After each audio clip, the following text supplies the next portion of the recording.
मित्रों नमस्कार, मैं हूं राकेश कुमार। आप देख रहे हैं मत अभिमत। मित्रों, अगर भविष्य में आपकी योजना है कि आप कोई जमीन खरीदें तो निश्चित रूप से उसमें थोड़ी जल्दबाजी करने की जरूरत है, क्योंकि आने वाले समय में जमीन खरीदना और भी महंगा पड़ेगा, आपके जेब पर अतिरिक्त बोझ पड़ेगा। और वो इसलिए कि एक नई व्यवस्था लाने जा रही है सरकार, और इसके लिए सारे जिलों से प्रस्ताव भी मांगा गया है। अब ये क्या है, इस बात को समझने की जरूरत है।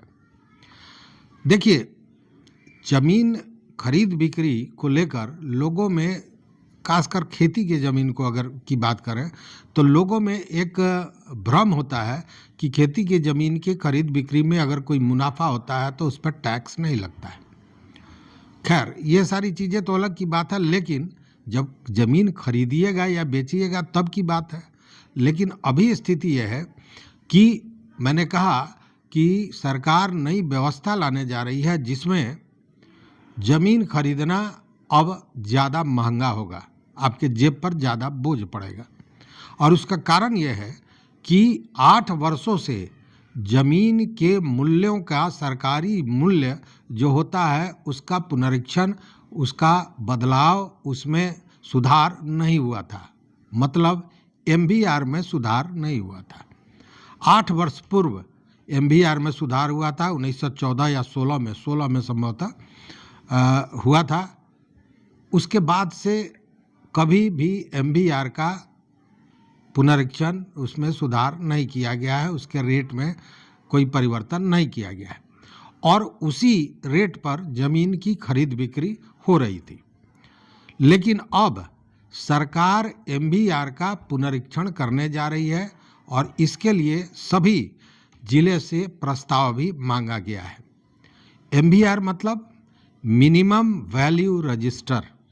जब आप कहीं ज़मीन खरीदने जाते हैं तो भले ही ज़मीन का वास्तविक रेट जो भी हो, कम हो या ज़्यादा हो, ये बात की बात है। अगर ज़्यादा है तो नियमतः तो जितना ज़मीन का रेट है उतना डालना है, लेकिन अमूमन बाज़ार मूल्य बहुत ज़्यादा है, लेकिन लोग एमबीआर के हिसाब से उस ज़मीन का रेट लगाते हैं, चूँकि उसी एमबीआर का जो दर है उसी के अनुसार रजिस्ट्री का फीस होता है या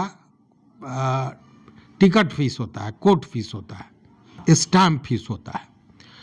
तो अब जैसे मान के चलिए कि अगर कोई ज़मीन मेन सड़क पर है और मेन सड़क पर है और उसका बाजार मूल्य उस समय 50 लाख रुपए है, लेकिन एमबीआर में उसका दर लिखा हुआ है 30 लाख रुपए।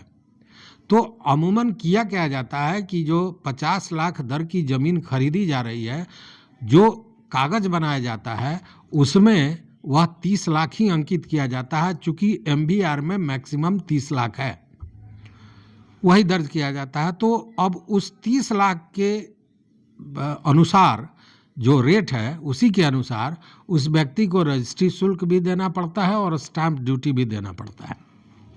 जबकि अगर वो 50 लाख लिखता है तो उसको 50 लाख के हिसाब से रजिस्ट्री शुल्क भी देना होगा और स्टैंप फीस भी देना होगा। अब देखिए, क्या 8% लगभग अभी सरकार ले रही है, जो चार्जेज होता है, रजिस्ट्री का चार्जेज होता है, वो उसमें 2% रजिस्ट्री फ़ी होती है।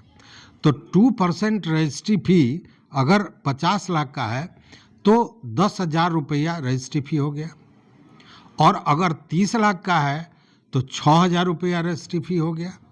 और अगर शुल्क की बात करें, स्टैंप ड्यूटी की बात करें, तो 6% स्टैंप ड्यूटी लगता है, मतलब 60,000 रुपया स्टैंप ड्यूटी हो गया अगर 50 लाख के हिसाब से ले रहे हैं। और अगर 30 लाख के हिसाब से ले रहे हैं तो 18,000 रुपया हो गया। तो 18 और इधर 6, तो 24,000 की जगह 24,000 दे रहे हैं तब जब आप एमबीआर के रेट से ले रहे हैं, और वही 70,000 हो जाएगा जब आप वास्तविक रेट से ज़मीन को खरीदेंगे।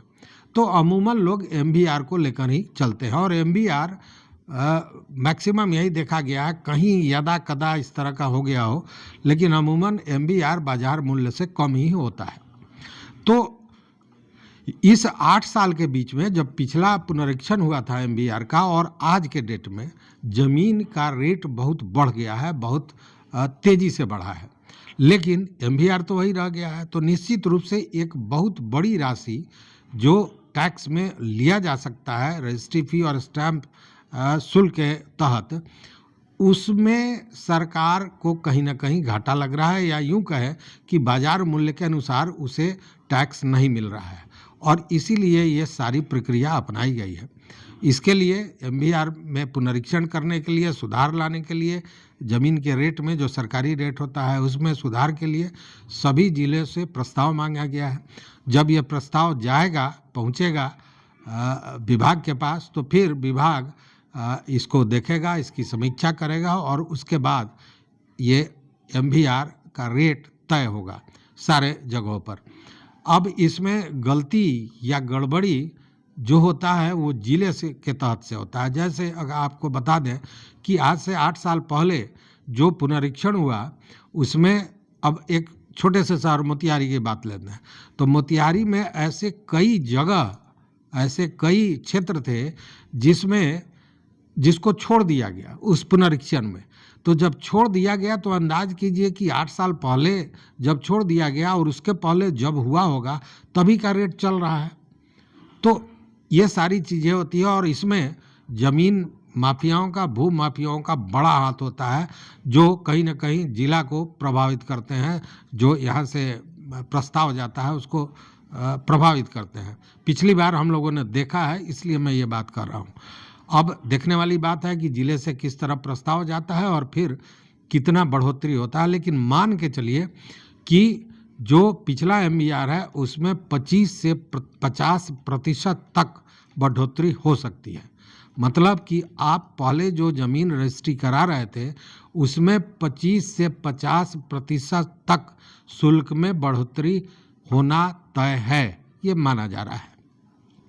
इसीलिए मैंने कहा कि अगर भविष्य में आप योजना बना रहे हैं, कोई ज़मीन लेना है, कुछ देखा है आपने, तो निश्चित रूप से अगर आप इस प्रक्रिया के पूरी होने के पहले ले लेते हैं तो जेब पर उतना असर नहीं पड़ेगा जितना एमबीआर के पुनरीक्षण के बाद पड़ेगा, क्योंकि जो शुल्क आप दे रहे हैं वो रेट बढ़ जाएगा। तो इस वीडियो में बस इतना ही। देखते रहिए मत अभिमत। मित्रों, चैनल पर नए हो तो सब्सक्राइब कीजिए, लाइक कीजिए, दोस्तों के साथ शेयर कीजिए और अपना विचार जरूर दीजिए। बहुत बहुत धन्यवाद। कोटिशाह आभार।